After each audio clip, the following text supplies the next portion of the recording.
अस्सलामुअलैकुम। प्रोग्राम खबर और तज्जिया में खुश आमदीद। मैं सना कहबान। प्रोग्राम में मेरे साथ मुजम्मिल सौरवर्दी साहब। मुजम्मिल साहब बहुत शुक्रिया आपका।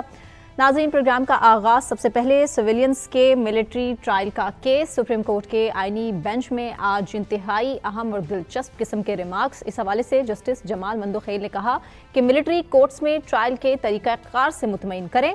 आर्मी एक्ट का इतलाक सिर्फ और सिर्फ फौज पर होता है। मुजम्मिल साहब, बड़े ही दिलचस्प आज यूँ समझ लीजिए कि रिमार्क्स थे और दलाइल भी। सूरत हाल किस तरह जाती नजर आ रही है? हमें रिमार्क्स से फैसले का अंदाजा नहीं करना चाहिए। अच्छा, कई दफ़ा रिमार्क्स कुछ होते हैं और फैसला कुछ होता है। असल में रिमार्क्स होते हैं जजिस के सवाल, और वो डेवल्स एडवोकेट खेलते हुए अपनी तरफ से मुश्किल सवाल डालते हैं और वो उन सवालों का वकील से जवाब मांगते हैं। कई दफ़ा जवाब ऐसा होता है कि जज साहब मुतमिन हो जाते हैं और हम सिर्फ रिमार्क्स पर ही तवज्जो देते हैं और हमारे सामने वकील का जवाब मौजूद नहीं होता, तो हम सिर्फ सवाल पर तबसरा करना शुरू कर देते हैं। लेकिन टेक्निकल बात यह है कि ये एक सवाल जवाब होते हैं, खाली रिमार्क्स नहीं होते, और उन सवाल जवाब के नतीजे में एक बहस बनती है और जजेस भी अपनी राय बनाते हैं। अभी समाअत पीर तक मुलतवी हुई है। देखें, उन्होंने कहा कि जैसे आपने कहा कि मिलिट्री कोर्ट्स में ट्रायल के तरीक़ेकार पर मुतमईन करें, वो ट्रायल का एक तरीक़ेकार लिखा हुआ है, वो पेश कर दिया जाएगा कि ये तरीक़ेकार है ट्रायल का। पहले चार्ज फ्रेम होगा, फिर गवाहान होंगे, फिर ये होगा, वकील की सहूलत होगी, ये होगा, वो होगा, और वो तरीक़ेकार अदालत के सामने पेश कर दिया जाएगा। अच्छा, जस्टिस मुसरत हिलाली ने कहा है कि जी जो ऑफिसर ट्रायल चलाता है कोर्ट में वो खुद फैसला नहीं सुनाता है। ट्रायल चलाने वाला अफसर दूसरे बड़े अफसर को केस भेजता है, वो फैसला सुनाता है। जिस ऑफिसर ने ट्रायल सुना ही नहीं वो फैसला कैसे दे देता है? नहीं, देखिए, जिसने सुना है गिल्टी नॉट गिल्टी का फैसला तो वो करता है ना। आप मेरी बात समझें, सुनाता कौन है ये एक अलग बात है, लेकिन गिल्टी नॉट गिल्टी का फैसला तो वही जो सुन रहा होता है वो करता है।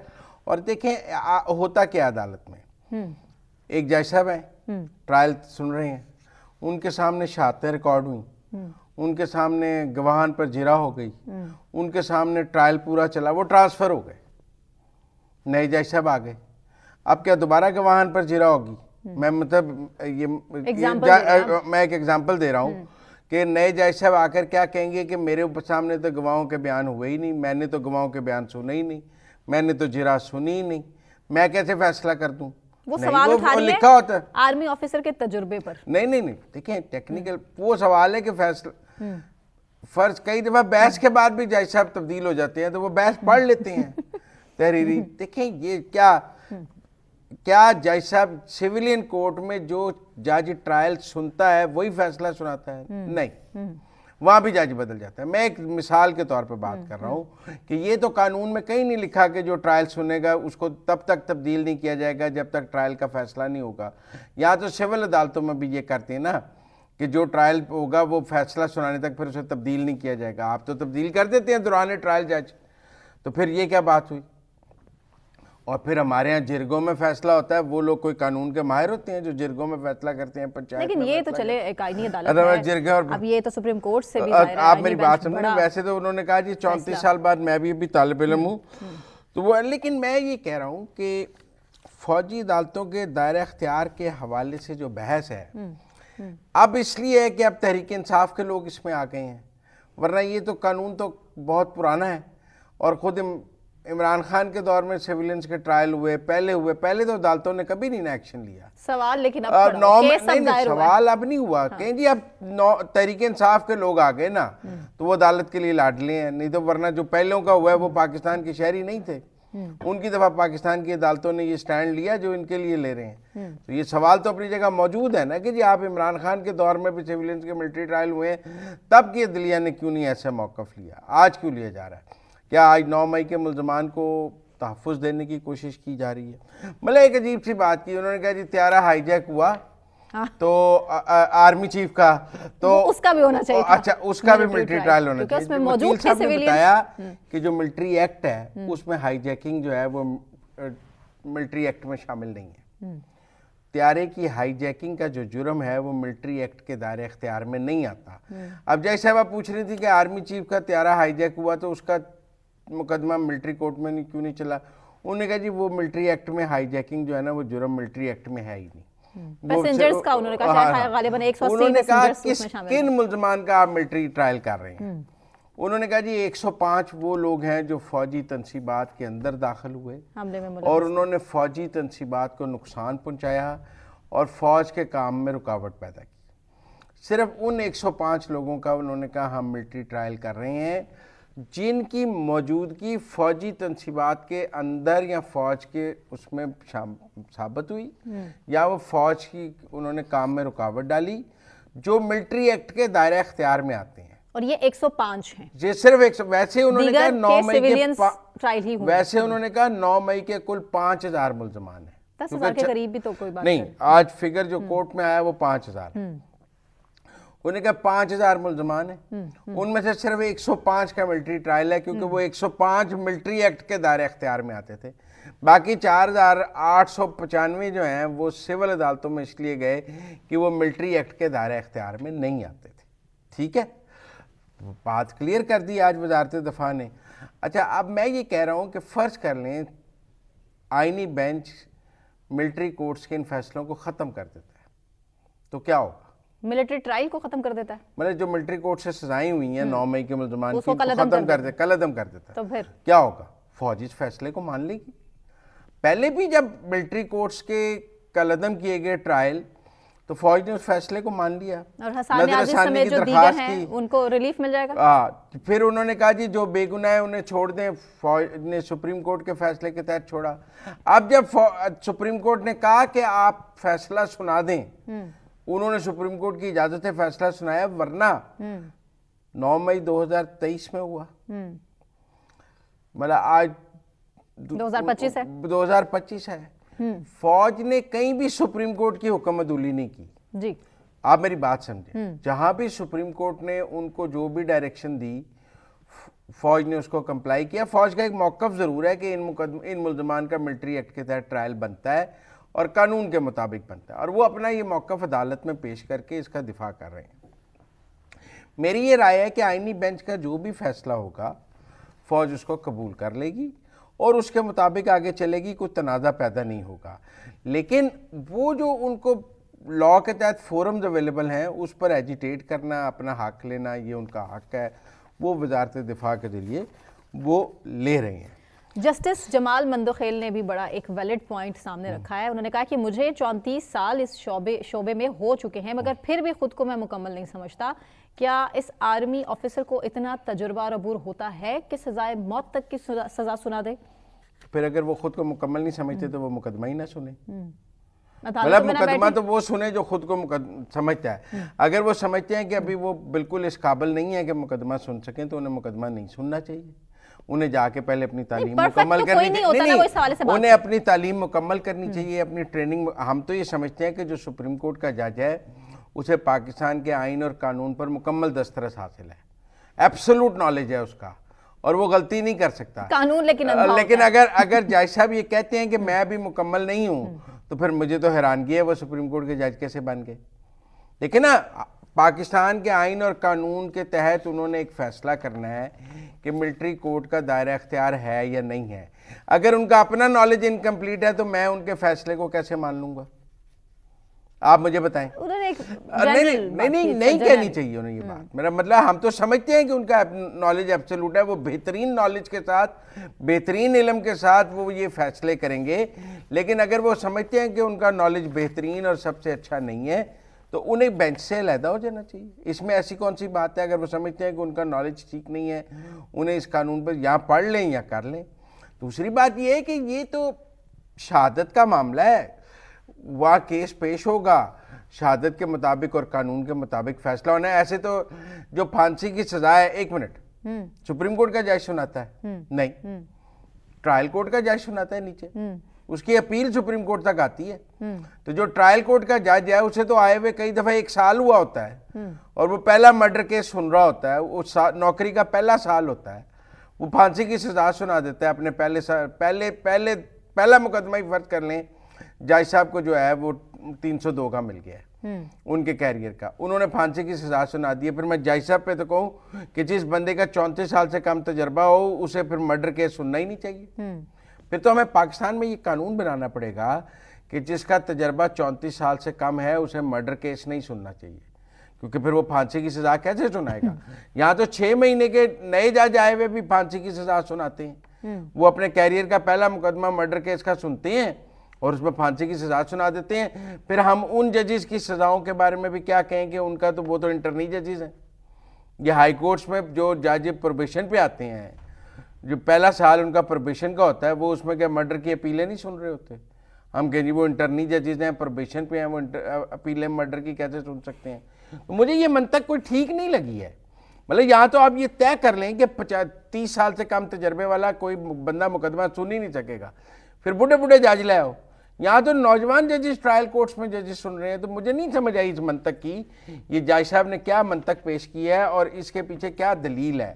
یہ ڈیولز آرگومنٹ اگر ہے تو یہ کوئی پاکستان کے آئین اور قانون کے تناظر میں تو یہ ڈیولز آرگومنٹ نہیں ہے، کیونکہ آپ کا ڈیولز آرگومنٹ یا کوشچن بھی آئین اور قانون کے مطابق ہی ہونا چاہیے، اس سے باہر کیسے ہو سکتا ہے؟ جسٹس محمد علی مظہر نے بھی سیکنڈ کیا نا جج صاحبہ کا جو بیان ہے، انہوں نے کہا کہ وہ پوچھ رہی ہیں آپ کلیئر کریں کہ افسران کی قانونی قابلیت کیا ہوتی ہے۔ افسران کو ملٹری ایکٹ پر دسترس حاصل ہوتی ہے، جیک برانچ سے آتے ہیں، جیک برانچ کی ٹریننگ ہوتی ہے اور میرے خیال میں انہیں ملٹری ایکٹ پر دسترس حاصل ہوتی ہے، اور انہوں نے چونکہ صرف ملٹری ایکٹ کے دائرہ کار کے مقدمات سننے ہوتے ہیں۔ کچھ ججز نے ریمارکس بڑا اچھا خاصا ٹف ٹائم دیا۔ نہیں آپ میری بات سمجھیں، ہوگا کیا؟ وزارت دفاع اس کے جواب میں کہے گی کہ ہم انہی افسران کو جج مقرر کرتے ہیں جن کو ملٹری ایکٹ پر مکمل دسترس ہوتی ہے اور انہیں ملٹری ایکٹ کے قانون کا پورا پتہ ہوتا ہے۔ اب دیکھیں نا، جو ملٹری ایکٹ کا مقدمہ سن رہا ہے اس کو سی آر پی سی پتہ ہونا تو ضروری نہیں، یا اس کو اور چیزیں پتہ ہونی تو ضروری نہیں ہے۔ میرے نزدیک جو آج کے سارے ریمارکس تھے ان میں اتنی جان نہیں تھی کہ ہم اس سے یہ تاثر لیں کہ جی ملٹری کورٹس کے ٹرائل کا مقدمہ تو ججوں نے اڑا کے پھینک دیا۔ مثلاً بڑی سمپل ہائی جیکنگ والی لوگوں نے بڑا آج سوشل میڈیا پر شور مچایا کہ جی وہ آرمی چیف کا اگر طیارہ ہائی جیک ہو جائے تو اس کا مقدمہ بھی انسداد دہشت گردی میں چلا ہے، اس کا کیوں نہیں ملٹری کورٹ میں چلا؟ انہوں نے کہا جی ہائی جیکنگ کا جرم ملٹری ایکٹ میں ہے ہی نہیں، کیا کریں؟ یا تو ڈالنا پڑے گا۔ جو بندہ طیارے میں تھا ملٹری ایکٹ میں ایک اسپیسیفک جرائم ہے کہ یہ جو جرم ہے آپ ان کا مقدمہ ملٹری ایکٹ میں چلے گا، اسی لیے 5000 ملزمان میں سے صرف 105 ملزمان کا مقدمہ ملٹری ایکٹ میں آ سکا، کیونکہ وہ ان جرائم کی فہرست میں آ گئے جو ملٹری ایکٹ کے ہیں، میں سمجھتا ہوں۔ تو اس لیے مجھے لگا کہ آج کی جو آئین ابھی تو پیر کو ملتوی ہوئی ہے، ابھی دلائل جاری ہیں، لیکن مجھے لگتا ہے کہ کوئی ایسی بات نہیں ہے کہ مقدمہ کوئی بالکل ملٹری کورٹ کے خلاف ہی جا رہا ہے۔ ہو سکتا ہے ایسا ہو بھی جائے، نہیں اگر ہوگا تو میں نے کہا فوج اس فیصلے کو مانے گی، لیکن مجھے نہیں لگتا ابھی کیسا ہو۔ چلیں دیکھتے ہیں آگے۔ آج جو ایک ٹویٹ ہے بانی پی ٹی آئی کا، مزمل صاحب، اس ٹویٹ نے بڑے سوال کھڑے کر دیے ایک بار پھر سے، اور اس ٹویٹ کے بعد میں بات صرف یہی کروں گی، ٹویٹ تو میں سامنے رکھتی ہوں اپنے ناظرین کے، لیکن رانا ثناءاللہ صاحب نے ایک مشورہ دیا تھا خان صاحب کو کہ تھوڑے دن باز رہیں نا، ٹویٹ کرنا چھوڑ دیں، لیکن ٹویٹ ایک اور سامنے آ گیا، کہہ رہے ہیں کہ بشرا بی بی ایک گھریلو اور پردہ دار خاتون ہے، ان پر بے بنیاد اور جھوٹے قصے صرف مجھے دباؤ میں لانے کے لیے بنائے گئے، اور دیگر ایک لمبی چارج شیٹ ہے۔ دیکھیں عمران خان، دیکھیں ہر آدمی کی بیگم، بہن، بیٹی اس کا سافٹ کارنر ہوتا ہے۔ اگر عمران خان کی بشرا بیگم سافٹ کارنر ہے تو نواز شریف کی مریم نواز بھی ان کا سافٹ کارنر تھی۔ ٹرو، آپ میری بات سمجھیں نا۔ اسی طرح آصف زرداری کی بہن فریال تالپور ان کا سافٹ کارنر تھی۔ تو یہ جو بات آج وہ کر رہی ہیں اپنے دور اقتدار میں، جب انہوں نے جیل میں مریم نواز کو نواز شریف کے سامنے گرفتار کرایا تو کیا نواز شریف پر دباؤ ڈالنے کے لیے نہیں کرایا تھا؟ اور کیا جب فریال تالپور کو عید والی رات جیل ٹرانسفر کیا تو آصف زرداری پہ دباؤ نہیں ڈال رہے تھے عمران خان؟ اگر میں عمران خان کی منطق پہ آ جاؤں، جو آج انہوں نے کہا ہے کہ جی بشرا بی بی پر مقدمات مجھ پر دباؤ ڈالنے کے لیے ہیں، تو جب آپ نواز شریف کی بیٹی اور آصف زرداری کی بہن پر مقدمات بنا رہے تھے تو ان کو دباؤ میں لانے کے لیے نہیں بنا رہے تھے، تب تو آپ انہیں بہت جسٹیفائی کرتے تھے۔ اب بشرا بی بی ایک پولیٹیکل، وہ کہتے ہیں کہ وہ ایک غیر سیاسی خاتون ہے، میں نے فائنل کال والے دن 26 نومبر کو انہیں اس سے پہلے ان کا ٹی وی پہ خطاب بھی آیا، ان کا جناب لوگوں سے خطاب بھی تھا، لوگ ان کے ساتھ تالیاں بجا رہے تھے، وہ قیادت کر رہی تھیں، وہ الگ بات ہے وہ ڈی چوک سے بھاگ گئیں، لیکن ٹیکنیکل بات یہ ہے کہ ان کا پولیٹیکل کیریئر تو بالکل شروع ہے، اور یہ کہنا کہ جی یہ بشرا بی بی کا کسی سے کوئی رابطہ نہیں ہے، وہ کہتے ہیں اور یہ محض پروپیگنڈا ہے، ہماری مذاکراتی کمیٹی ہی معاملات کو دیکھ رہی ہے۔ بشرا بی بی کے خلاف سوشل میڈیا کیمپین کی شدید الفاظ میں مذمت کرتا ہوں کہ وہ وہی بات کر رہے ہوں گے نا کہ جس میں کہا گیا پشاور میں بڑی اہم ملاقات ہوئی ہے بشرا بی بی کے ساتھ، اچھا تو یہ اس بات کی تردید ہے۔ پہلی بات تو یہ ہے کہ بشرا بی بی کے خلاف سوشل میڈیا مہم شروع کس نے کی؟ پی ٹی آئی کے اپنے لوگوں نے۔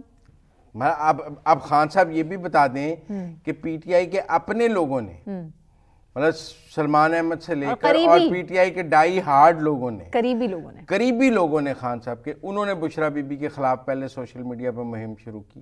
حکومت میں تھی تب بھی، حکومت میں تو شاید میرے خیال میں رانا ثناء اللہ نے یا انہوں نے تو ابھی تک بشرا بی بی کے خلاف کوئی ٹویٹ نہیں کیے، سارے ٹویٹ تو پی ٹی آئی کے اپنے لوگوں نے بشرا بی بی کے خلاف کیے ہیں۔ تو پھر میرا مطلب ہے خان صاحب یہ کیوں کہہ رہے ہیں کہ جو بشرا بی بی کے خلاف سوشل میڈیا مہم کی مذمت کرتا ہوں؟ خیر انہوں نے سلمان احمد کو تو پارٹی سے نکال دیا ہے، اور لیکن اور کس کس کو نکالیں گے؟ ایک لمبی لائن ہے جنہوں نے بشرا بی بی کے خلاف ٹویٹس کیے ہیں، اور ان کا خیال ہے کہ بشرا بی بی جو ہے وہ فوج سے نہیں آ رہے لیکن بات کرتے ہیں ان کے خلاف، پارٹی میں اپنے بھی سے ڈیل کر کے رہا ہوئی ہیں۔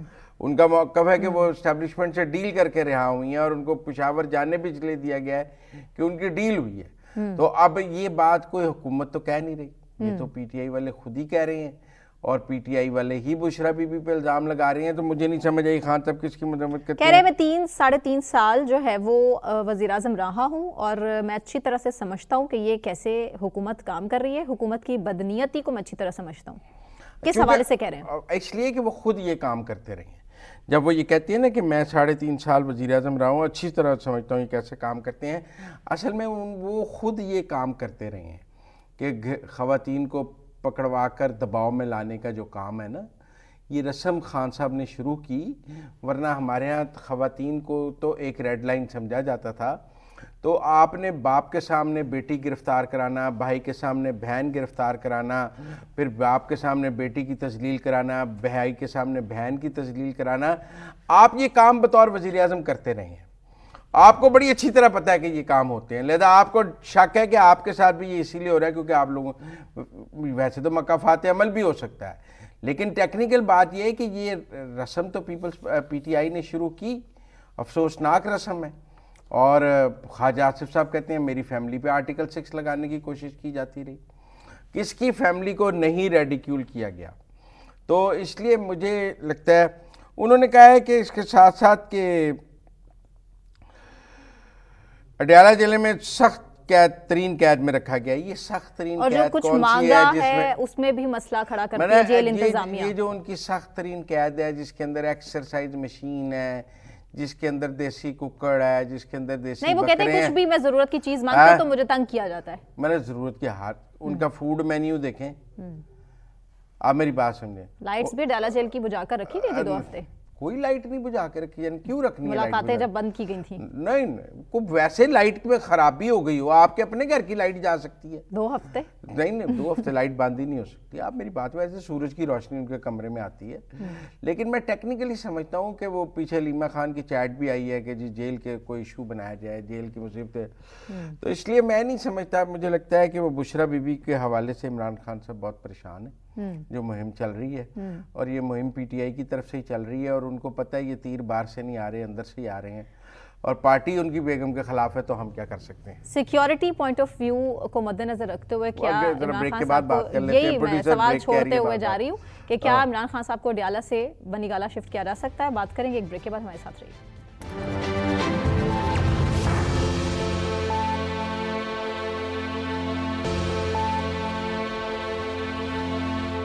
ویلکم بیک ناظرین، شیر افضل مروت اور سلمان اکرم راجہ کے درمیان جو اس ٹائم لفظی گولہ باری کا سلسلہ جاری ہے، اور پارٹی کے اندرونی اختلافات ہر گزرتے دن کے ساتھ ہم دیکھ رہے ہیں کہ بڑھتے چلے جا رہے ہیں، اس پر اس ٹائم بات کرنا بہت زیادہ ضروری ہو چکا ہے۔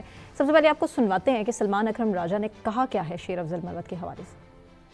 نہیں دیکھیں، جو میں شیر افضل مروت کی بات پہ تو نہیں کچھ کہوں گا، میں نہیں سمجھتا ان کی بات کوئی پارٹی کی بات ہے، اور میں آپ سے یہی استدعا کروں گا کہ ہر شخص جو بات کرتا ہے، یہ بہت بڑی پارٹی ہے، اس کو آپ پارٹی کا یا عمران خان صاحب کا موقف مت سمجھیے. یہ ہم 2-4 لوگ ہیں جن کو میں آپ سے کہوں گا کہ آپ اس قابل سمجھیے کہ وہ خان صاحب کی یا پارٹی کی بات کہنے کا استحقاق رکھیں.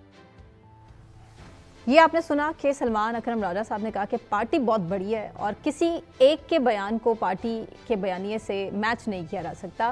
مزمل صاحب سب سے پہلے شیر افضل مروت کا بھی سنوا دیں اسی پر کراس نہیں ٹاک. پر میں سلمان اکرم راجہ صاحب کی بات سمجھا نہیں. وہ کہہ رہے ہیں کہ پارٹی بڑی ہے. وہ کہہ رہے ہیں کہ صرف ہم 4 لوگ عمران خان کا موقف بیان کر سکتے ہیں، باقی کی بات پارٹی کی بات نہیں ہے. تو باقیوں کو پارٹی سے نکال دیں یا باقیوں کی زبان بندی کر دیں. وہ کیا کوئی مارشل لائی پارٹی چلا رہے ہیں؟ مطلب میں آپ کو بتاتا ہوں، پیپلز پارٹی میں بہت لوگ ہیں مختلف بات کرتے ہیں، پارٹی کرتے ہیں، ان کی بات کرنے پہ کوئی اعتراض تھوڑی ہے. پی ایم ایل این میں جاوید لطیف ہیں اور لوگ ہیں وہ مختلف بات کرتے ہیں.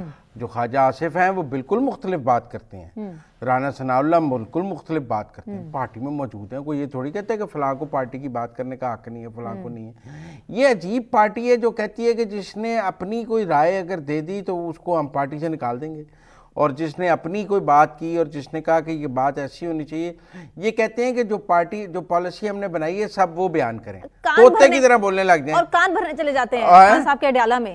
نہیں بشک، مطلب آپ ایک سیاستدان نے ایک میڈیا کے سامنے اپنی سیاسی رائے دینی ہوتی. وہ سیاسی رائے اس کی پارٹی سے مطابقت بھی رکھتی ہے یا اس کی سیاسی رائے ہے. اب بات یہ ہے کہ پارٹی میں لوگ مختلف رائے کے بھی ہوتے ہیں، پر یہ تو نہیں ہے کہ جب کوئی اور رائے دے تو آپ کہیں کہ جی یہ میری پارٹی سے ہی نہیں ہے، یا آپ اس کو بلایا ہی نہ کریں، آپ اس کی بات کو پارٹی کی رائے. وہ بھی پارٹی کی رائے ہے کیونکہ وہ آپ کی پارٹی کا لیڈر ہے. پارٹی میں مختلف آرا ہوتی ہیں، ان میں وہ بھی ایک آرا ہے، وہ بھی ایک رائے ہے. اچھا جی، شیر افضل مروت صاحب کی شامت آئی رہتی ہے. پہلے تو میں یہ کہوں گی کہ وہ ویسے بھی سلمان اکرم راجہ صاحب نے کہا ہے کہ ان کو ہر چینل پہ بٹھا لیتے ہیں، ہر چینل پہ بٹھائے. وہ ووکل تو ہیں، کرسپی بات کرتے ہیں، وہ ایک ایسی بات کرتے ہیں جو مطلب بات حالات حاضرہ کے مطابق ان کا فکرہ ہٹ ہوتا ہے. لوگ انہیں پسند کرتے ہیں. میڈیا اپنی میڈیا کی چوائس بری تو نہیں ہے. شیر افضل مروت ہٹ آئٹم ہے. چلیں مروت صاحب سنواتے ہیں آپ کو کیا کہہ رہے ہیں. کے لیے میں نے کافی برداشت کر لیا. کوشش کی کہ وہ شاید خاموش ہو جائے.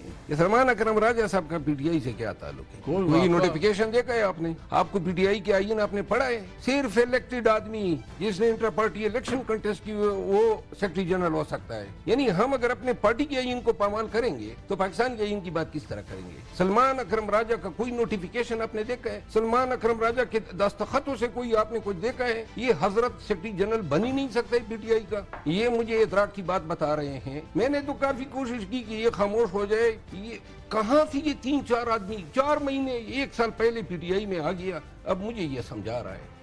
بیرسٹر گوہر نے دے دیا نا کلیریفیکیشن کہ نہیں وہ ہیں سیکرٹری جنرل، ان کو تعینات عمران خان صاحب نے کیا ہے. یہ بھی کلیریفیکیشن. لیکن مروت صاحب کی سختی کیوں آئی رہتی ہے ہر وقت؟ اتنی شامت کیوں آتی ہے؟ مروت صاحب نے بات کی ہے کہ تحریک انصاف کے آئین کے تحت تو عمران خان کو نامزدگی کا حق ہی نہیں ہے، تو الیکٹڈ وائس سیکرٹری جنرل ہوگا. اب میری بات سمجھے، وہ کیا کہہ رہے ہیں؟ وہ کہہ رہے ہیں کہ تحریک انصاف ملک میں آئین کی بحالی کی بات کرتی ہے.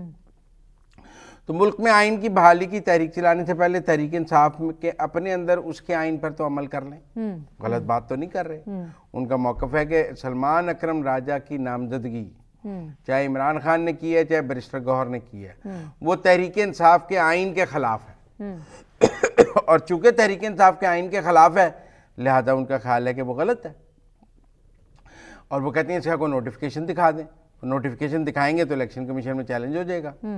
ایکٹنگ سیکرٹری جنرل تو فردوس شمیم نقوی ہیں جنہوں نے شیر افضل مروت کو نکالا تھا. تو میرے خیال میں تحریک انصاف اب تک اپنے آئین کے مطابق اپنے پارٹی کے الیکشن نہیں کرا سکی. یا تو آئین بدل لیں یا اس آئین کے تحت الیکشن کرا لیں. مسئلہ کیا ہے؟ مسئلہ یہ ہے کہ آپ نے شوق میں پارٹی کا آئین تو ایسا بنا دیا کہ ہر چیز الیکشن ہوگا، گراس روٹ لیول سے ووٹ ڈالیں گے، سب کو ووٹ ڈالنے کا اختیار ہوگا. لیکن ہوا کیا؟ آج وہ آئین جو ہے وہ عمران خان کی نامزدگیاں نہیں مان رہا. آپ ڈر کے مارے الیکشن نہیں کرا رہے کہ جیت کون جائے گا. شاید جیت شیر افضل مروت جائے. अगर सलमान अकरम राजा और शेर अफजल मरवत इलेक्शन लड़े, पीटीआई का वोटर किसको वोट डालेगा? सलमान अकरम राजा को। फॉलोइंग तो है, ठीक है ना। तो सवाल ये है कि आज वो कह रहे हैं कि आइन पे अमल करें शेर अफजल मरवत। मैं समझता हूँ शेर अफजल मरवत ठीक कह रहे हैं। तहरीक तो मरवत साहब पार्टी पॉलिसीज पर भी अमल करें, पार्टी पॉलिसी कोई सोच समझ कर बयान दें, सियासी एहतजाज में वक्त पर पहुंचे। कौन? मरवत साहब। देखें, सलमान अकरम राजा फाइनल कॉल वाले दिन अकेले फिर रहे थे, अपनी सेल्फी बना रहे थे, दूसरा बंदा नहीं लाहौर शहर में उनके साथ चलने को तैयार। मेरा मतलब है आप पार्टी का सेक्रेटरी जनरल है, वो तो लेवल और गिरफ्तार, उसको उसके साथ लाहौर से दूसरा बंदा गाड़ी में बैठने को तैयार नहीं, या वो दूसरे बंदे को अपने साथ गाड़ी में बिठाने को तैयार नहीं, और उर्दू बाजार में से ठीक है ना। तो इसलिए मेरे ख्याल में सलमान अकरम राजा का रवैया सियासी नहीं है। फिर आप ये समझें कि लोग, उनकी पार्टी के लोग उनसे, मतलब सलमान अकरम राजा लाहौर में रहते हैं, कभी महमूद रशीद को मिलने गए हैं? कहते हैं वो आ जाते हैं एक दिन के लिए, आते हैं इस्लामाबाद, बाकी तो वो लाहौर में बैठे रहते हैं खान साहब के केस के लिए। लाहौर कभी वो जेल में महमूद रशीद को मिलने गए हैं? पार्टी के सेक्रेटरी जनरल है। एजाज चौधरी को मिलने गए हैं? उमर सरफराज को मिलने गए हैं? यास्मीन राशिद को मिलने गए हैं? नो। तो फिर मेरा मतलब क्या है, सेक्रेटरी जनरल है। आप मेरी बात समझिए, वो लाहौर रहते हैं, लाहौर में जो जेल में कहती हैं, इमरान अडियाला मिलने जरूर जाते हैं और नाराज हो जाते हैं, इस्तीफा भी देने के लिए तैयार। अडियाला में उनका नाम ना डाले ना लिस्ट में तो नाराज हो जाते हैं कि मेरा नाम नहीं डाला, और लाहौर वाले कैदियों को मिलने के लिए उनके पास वक्त नहीं है। तो मेरा मतलब है कि ये सबको पता है कि पीटीआई में अडियाला में शक्ल दिखाओ ग्रुप चलता है, और वहाँ से नामजदगियाँ होती हैं, और उन नामजदगियों को लेने के लिए है। लेकिन बहरहाल दिलचस्प लड़ाई है, चलती रहनी चाहिए। तो वो मरवत साहब चले जाएंगे ना अडियाला जेल, और वहां से वो अपनी नहीं मरवत साहब चले जाएं, सलमान अकरम राजा चले जाएं, मरवत साहब को पहले निकाला, वो फिर वापस आ गए, फिर मुझे क्यों निकाला, फिर मुझे क्यों वापस लाए, ये सिलसिला पीटीआई के अंदर चलता रहता है। बहरहाल मरवत साहब की शामत आई रहती है, हर दूसरे दिन इनके बयान की वजह से कोई ना कोई मसला चलता है। अच्छी बात करते हैं, चाहे वो एमबीएस का बयान हो, चाहे वो अच्छी बात करते हैं, और उनका जो है वो मौक़िफ़ जो है वो पजीराई के। देखें, सवाल ये है कि जब शेर अफजल मरवत साहब वो अफनान से लड़े तो पूरी पीटीआई साथ है, जब आपस में लड़े तो हम क्यों नहीं। उनका रवैया, पीटीआई के अंदर लड़ाई मार कुटाई तो है, उसमें कोई अंदर कोई, मेरा मतलब है कि पहले वो अपोजिशन अपने मुखालफिन की बेइज्जती करते थे, पर आपस में भी एक दूसरे की करनी शुरू कर दी है। अलीमा खान साहबा का बयान सामने आ गया है, आज मुलाकात, कल तन्हाई में थे खान साहब का वक्त, कल ऐसे गुजरा, लेकिन आज मुलाकात हुई है अलीमा खान साहबा से। उन्होंने कहा है कि इमरान खान ने ये कहा है कि हमारे पास कोई रास्ता नहीं बचा, अपने केसेस आलमी सतह पर ले जाएंगे। हाई कोर्ट से इंसाफ नहीं मिला, सुप्रीम कोर्ट से इंसाफ नहीं मिला, और लग रहा है कि उनकी बातों से कि मुज़ाकरात से कुछ नहीं निकलेगा, खत्म होती जा रही हैं। वो कह रहे हैं मुझे इंसाफ नहीं मिला। सबसे ज़्यादा इंसाफ इमरान खान को मिला है। आप बताएं, जो ट्रायल कोर्ट की सज़ा है वो इस्लामाबाद हाई कोर्ट ने ख़त्म की। अभी ज़मानत का जो तोशाखाना का फैसला है, उनका क्लासिक फैसला उनके हक में लिखा गया, वो कौन सा इंसाफ है जो उन्हें पाकिस्तान की अदालतों से नहीं मिला, तो उन्होंने आलमी, वो एक इंटरनेशनली पाकिस्तान को बदनाम करने की मुहिम ज़रूर चला रहे हैं। यूएस कांग्रेस से करारदाद हो जाए, यूएन ऑब्जर्वेटरी से हो जाए, अभी पिछले दिनों अगले चंद दिनों में बरतानिया में हाउस ऑफ कॉमन्स में भी एक फंक्शन रखा जा रहा है जिसमें पाकिस्तान के खिलाफ तकरीरें की जाएंगी। वो एक इनकी कैंपेन पाकिस्तान के खिलाफ, सिविल नाफरमानी, रेमिटेंसेस बंद कर दो, और जी हुकूमत, तो वो ट्रंप आएगा हमें छुड़ा लेगा, रिचर्ड गर्नेल, ये सब कुछ वो चल रहा है इंटरनेशनली, तो वो कर लें। लेकिन टेक्निकल बात ये है कि उनका तो सबसे ज़्यादा पाकिस्तान की अदालतों से अगर किसी को इंसाफ मिला है तो वो इमरान खान है और तहरीक इंसाफ है, जिनके हक में सबसे ज़्यादा फैसले आए हैं। और जिनके खिलाफ फैसले आते थे उन्होंने तो कभी नहीं कहा कि हम आलमी अदालत इंसाफ में चले जाएंगे, जिनकी अपीलें ही नहीं सुनी जाती थी, जिनको मतलब व्हाट्सएप जीआईटी पे आपने नाअहल किया, जिनको बेटे से तनख्वाह न लेने, उन्होंने नहीं कहा हम आलमी अदालत इंसाफ में जाएंगे। आपकी जो सब सजाएं ख़त्म हो रही हैं, आप कह रहे हैं मैं चला जाऊँगा, ये भी बड़ी हैरानगी की बात है। बहरहाल मेरा ख्याल है ये भी आज बताया अलीमा खान साहबा ने कि इमरान खान साहब को जब प्रेस कॉन्फ्रेंस का बताया राना सनाउल्लाह साहब की, तो बड़ा मुस्कुराए और बहुत खुलकर मुस्कुराए। पता नहीं वो किसकी तरफ इशारा कर रही थी। नहीं, उन्हें पता है। देखिए, बनी गाला जाने में हुकूमत का फ़ायदा है, बानी पीटीआई का नुकसान है। उसकी वजह, जब बुशरा बीबी को भी बनी गाला रखा था तो सब ने कहा था डील हो गई है जी, ठीक है ना। अगर आज बानी पीटीआई बनी गाला चले जाएं तो पहली बात तो ये है कि बनी गाला भी जेल ही होगी, वहाँ एक असिस्टेंट डिप्टी सुप्रिटेंडेंट होगा, वहाँ जेल होगी, वो कोई आज़ाद तो होंगे नहीं। तो मेरा मतलब हुकूमत एक जेल से दूसरी जेल में शिफ्ट करने में हुकूमत को क्या प्रॉब्लम है। हाँ, बानी पीटीआई की सियासी पोजीशन कमज़ोर होगी, इसलिए हुकूमत फ़ौरन ऑफ़र करती है कि आ जाएँ बानी गाला चले जाएँ। बानी पीटीआई को पता है जाने में उनका नुकसान है। लेकिन वही बात है कि वो जिस तरह से बयानबाजी का सिलसिला अभी भी जारी है और उस तरह से चलता रहेगा, मुज़ाकरात का तीसरा दौर कैसा रहेगा इस पर भी बात करेंगे जब हो जाएंगे ये मुज़ाकरात। फिलहाल ब्रेक लेते हैं, ब्रेक से वापस आने के बाद कंटिन्यू करेंगे, हमारे साथ रहिए।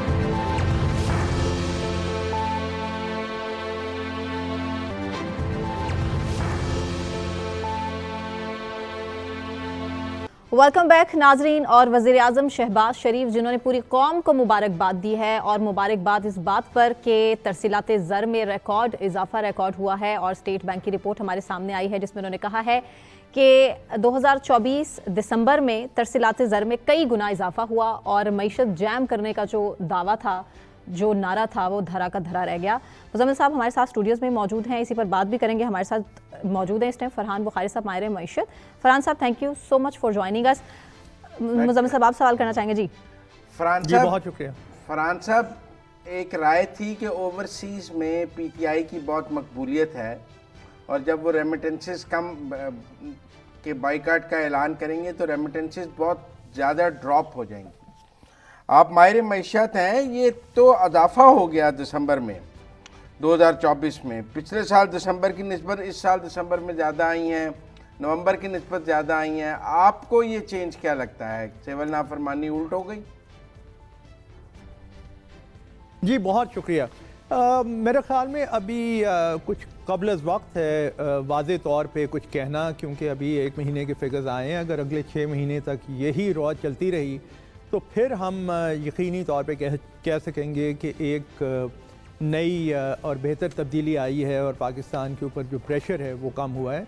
अभी तो 1 महीना ही है और अब आगे देखना है, क्योंकि अभी शुरुआत है। ये तो आप कह सकते हैं कि पाकिस्तान की माशी फ़िज़ा 1 या 1.5 साल कबल के मुकाबले में बहुत मुख्तलिफ है। साल 1.5 साल पहले तो लोग पाकिस्तान की खुदा न खास्ता दिवाली की बात करते थे।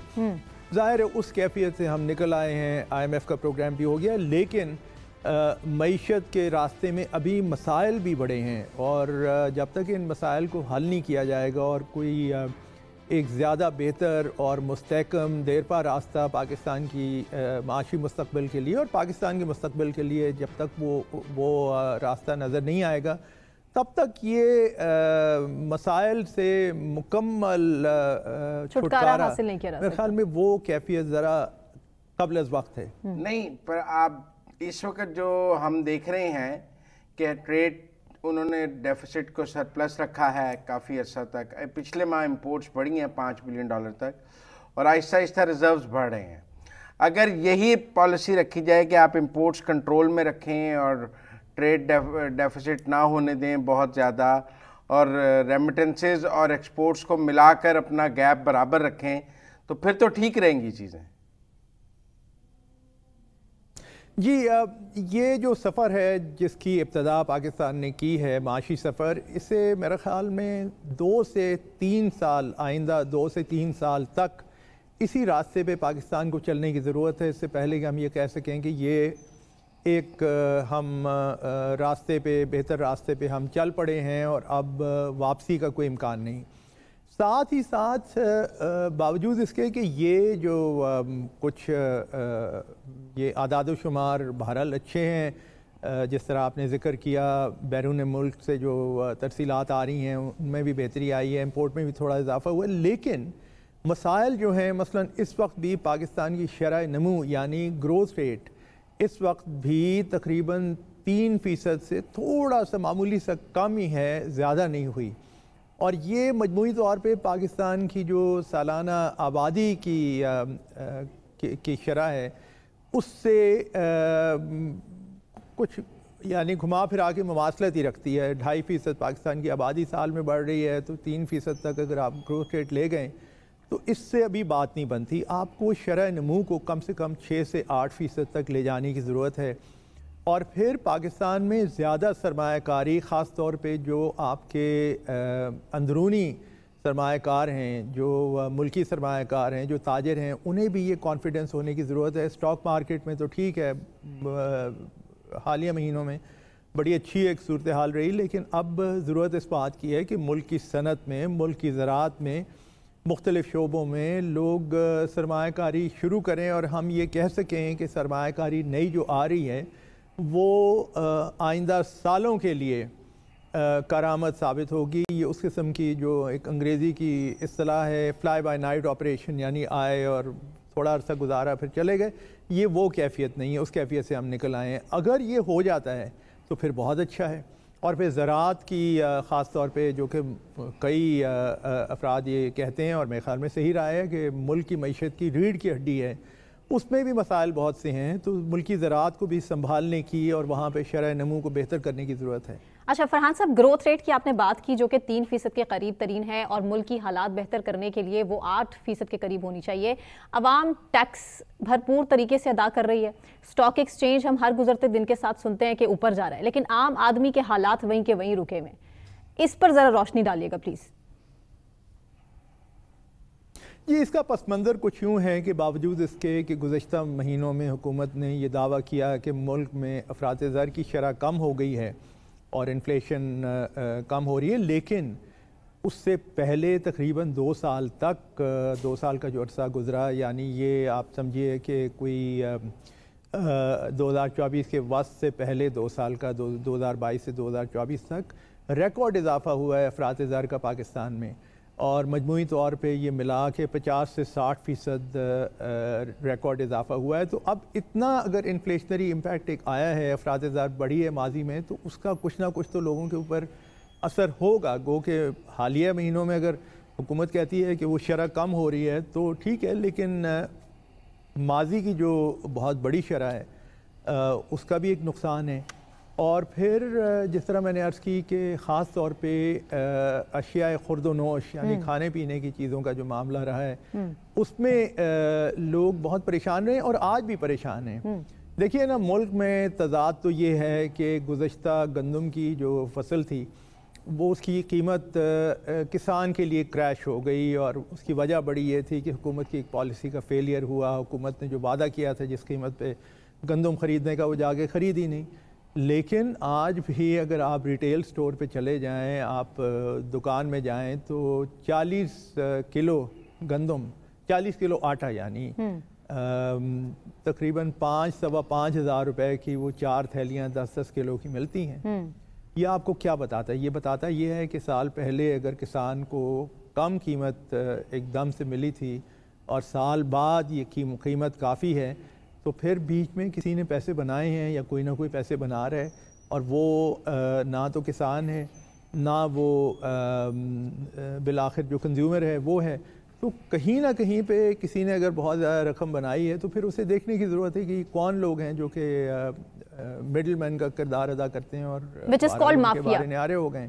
اچھا، آپ جی مافیا کہہ لیں، ملک میں اصل میں قاعدے قانون کو انفورس کرنے کی ضرورت ہے، اور وہ بدقسمتی سے ایسے مافیاز کے خلاف نہیں ہوا، تو نتیجتاً جو عام شہری ہے وہ متاثر ہوا ہے، اور آج بھی بدقسمتی سے متاثر ہو رہا ہے۔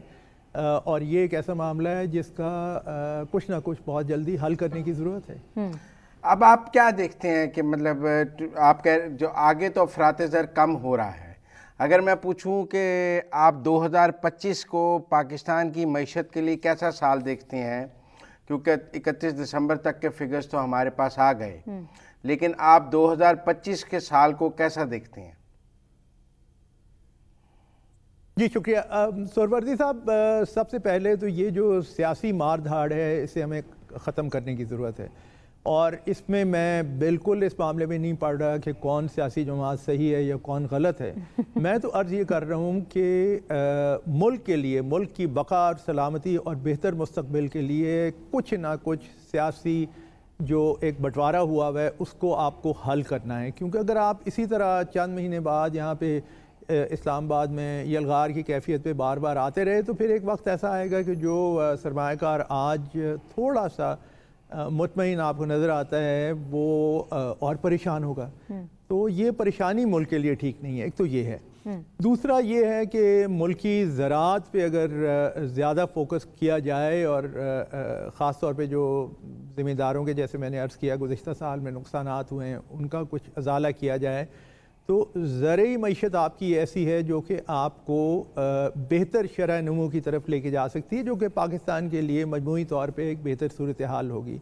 बाकी जहाँ तक बैनुल-अक़वामी सतह का ताल्लुक़ है, अगर ये IMF प्रोग्राम चलता रहा और इस वक्त कोई ऐसी यानी कोई ऐसा अंदिया नहीं है जिसको मद्देनज़र रखते हुए हम ये कह सकें कि जी IMF पे कोई मुश्किलात हैं, अगर ये इसी तरह चलता रहा तो कम से कम पाकिस्तान जो उस ख़तरनाक और मुश्किल सूरत हाल से निकल के आया है जहाँ पे दिवालिये की बात हो रही थी, वहाँ से फिर पाकिस्तान बहुत आगे चला जाएगा, जिसकी हमें ज़रूरत है। अगर ये इस किस्म के शोबों में हमें कुछ ना कुछ आगे हम चलते हैं और बेहतरी आती है तो बिस्मिल्लाह। देखें, फिर ये तो आपने कहा कि जो सियासी इस्तेकाम होना चाहिए माशी तरक्की के लिए, तो फिर तो पाकिस्तान के लिए रेमिटेंसेस तो ब्लड लाइन की तरह हैं हमारी मईशत के लिए। जो हमारी रेमिटेंसेस हैं वो हमारी कई दफ़ा तो एक्सपोर्ट से भी ज़्यादा हो जाती हैं। तो अगर फ़र्ज़ कर लें नवंबर के एंड पे कॉल दी गई सिविल नाफरमानी की, पहला महीना ही बहुत क्रूशल था कि लोगों ने उस कॉल पे कैसे रिस्पॉन्ड करना था, क्योंकि कॉल तो आ गई थी। अगर आज 30% ड्रॉप होता तो यकीनन आप देख लेते कि कोई 90 करोड़ 1 अरब रुपए का ड्रॉप आ जाता रेमिटेंसेस में। तो अगर $1 बिलियन का ड्रॉप आ जाता तो फिर मैं और आप कुछ और बात कर रहे होते कि यार रेमिटेंसेस में $1 बिलियन का ड्रॉप आ गया। 30% या 25% भी ड्रॉप आ जाता इस सिविल नाफरमानी से तो यकीनन माशी अदम इस्तेकाम आ जाता। वो तो ड्रॉप नहीं आया तो मैं और आप सुकून से बात कर रहे हैं ना। तो आपको नहीं लगता कि ये सिविल नाफरमानी की कॉलें, ये रेमिटेंसेस रोकने की कॉलें, ये मुल्क में जो अदम इस्तेकाम है उससे ज़्यादा ख़तरनाक है? ये आप वजह फरमा रहे हैं। कोई भी डिस्ट्रप्शन, कोई भी गैर मामूली एक सूरत हाल हलचल वो पाकिस्तान के लिए अच्छी नहीं है। और जहाँ तक रेमिटेंसेस की बात है, ये बहरहाल पाकिस्तानी मईशत के लिए एक अच्छी ख़बर है कि दिसंबर में जब ये एक तहरीक का आगाज़ हुआ तो लोगों ने जो बाहर बैरून मुल्क तारकीन वतन पाकिस्तानी हैं उन्होंने उस पर कान नहीं धरे, जो बाज़ार ये लगता है, और रेमिटेंसेस पहले से ज़्यादा बढ़ गई। ये तो अच्छी ख़बर है, लेकिन क्या इसका मतलब ये है कि मजमूई तौर पे सियासी मामलात हल हो गए हैं? इसका कम से कम मेरी राय में इसका मजमूई तौर पे ये मतलब नहीं है, क्योंकि अभी और भी मसाइल बाकी हैं। और ख़ास तौर पे ये जो है कि जी हम लॉन्ग मार्च करेंगे और हम इस्लामाबाद आएंगे और हम यहाँ पे मुजाहरा करेंगे वगैरह वगैरह, हमने देखी है सूरत हाल गुज़श्ता 1 साल में। मेरे ख़्याल में अब वो वक्त आ गया है कि पाकिस्तान को उस कैफियत से आगे निकलना है। अच्छा, और ये मुल्क की तरक्की के लिए बहुत ज़रूरी है। पिछले 1 हफ्ते में वज़ीर आज़म ने 2 ऐलानात किए हैं। एक उन्होंने कहा है कि वो चाहते हैं कि शरह सूद 6% पर आ जाए, ठीक है, और वो समझते हैं कि इसको 6% होना चाहिए। उन्होंने अपनी ज़ुबान से खुद कहा कि उनकी ख्वाहिश है। इस वक्त तो खैर 13% है। दूसरा उन्होंने कहा कि हम 10 से 12 रुपए बिजली सस्ती करना चाहते हैं। अगर ये दोनों काम हो जाते हैं तो फिर आप मईशत को कहाँ देखते हैं? देखिए, आज की तारीख में जो हालात हैं, मुस्तकबिल का तो खुदा बेहतर जानता है, लेकिन इस वक्त जो हालात हैं उनमें मुझे दोनों काम होते हुए नज़र नहीं आ रहे। और बैनुल-अक़वामी सतह पे और मुल्की सतह पे भी जो तजज़िये हो रहे हैं उनमें शहबाज शरीफ साहब की ख्वाहिश तो एक तरफ, लेकिन ये कि कहीं पे मैंने ये 6% का यानी शरह सूद का फिगर मैंने अभी तक नहीं देखा। हो जाए तो खुदा भी तो जानता है। हाँ। लेकिन 6% की तो बात कोई कम से कम सीरियस जो तजज़िये अभी तक आ रहे हैं उनमें नहीं हुई, पॉसिबल नहीं। दूसरा आपने ये फरमाया, ये जो बात हुई है कि बिजली की कीमतें कम हो जाए, तरक्की के लिए कुछ इक़दाम और किए जाएं। देखिए, ख्वाहिशात तो बड़ी अच्छी हैं, ख्वाहिशात तो आपकी भी हो सकती हैं, मेरी भी हो सकती है, बड़ी अच्छी बात है। 10 से 12 रुपए फ़ी यूनिट अगर बिजली कम करने की बात हुई है तो ज़ाहिर है सार्फिन को फ़ायदा होगा। लेकिन मुल्क में इतना बड़ा बोझ है जो कि आपने इस्तिलाह सुनी होगी सर्कुलर डेट का।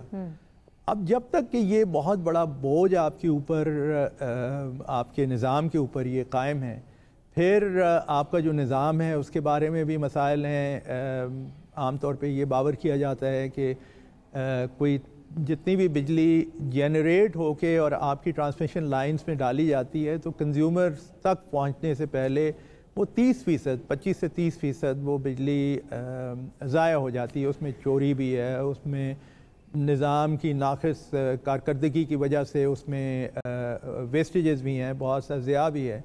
जब तक कि आप इन मसाइल को हल नहीं करेंगे, ख्वाहिश बड़ी अच्छी है लेकिन उन मसाइल का हल क्या है।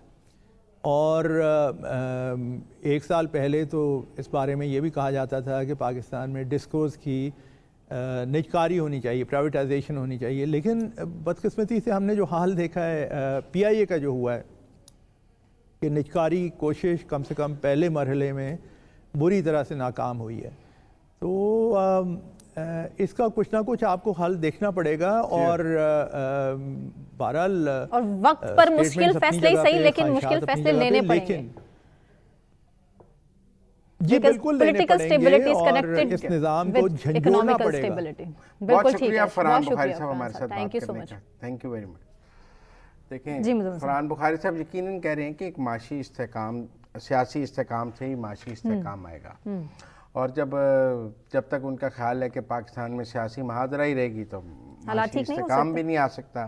लेकिन मैं फिर भी समझता हूँ कि ये जो सिविल नाफरमानी में रेमिटेंसेस रोकने की कॉल थी ना, ये बहुत ख़तरनाक थी।